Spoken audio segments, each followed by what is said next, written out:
Ahead of the Chelsea manager's pre-match chat, some rules. We've covered speculation over Carlo's future in the last 2 or 3 press conferences. We're just not going to do it every press conference between now and the end of the season, so we're not going to do it today. With that, Salmesh, off you go. So, it's finished, we can go.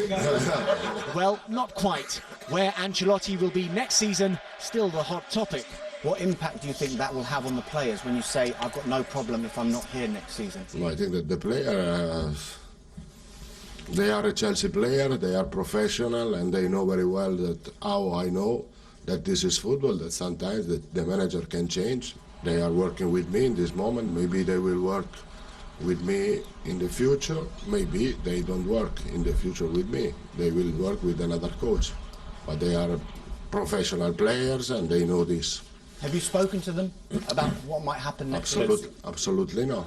And absolutely not appears to be Ancelotti's take on whether Chelsea can retain their Premier League crown. No, I don't think that. I think that we are thinking that we have to play 6 games, and our aim is to reach our best position in the table and to try to win every 6 games. I think that the gap doesn't allow us to think that we can win the title. So Ancelotti talking down Chelsea's chances, but talking up his misfiring striker. He's convinced Fernando Torres will find the net this season. He can score if he plays, on first things. just 9 minutes, he played 9 minutes. It was unlucky because he didn't he scored, but in offside. I'm not worried about this.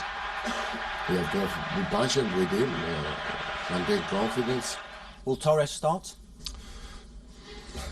To come to watch the game tomorrow or not?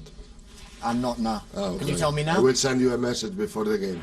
And Ancelotti's message to his players: make it 3 league wins in a row by beating Birmingham on Wednesday night. Ramesh, Sky Sports.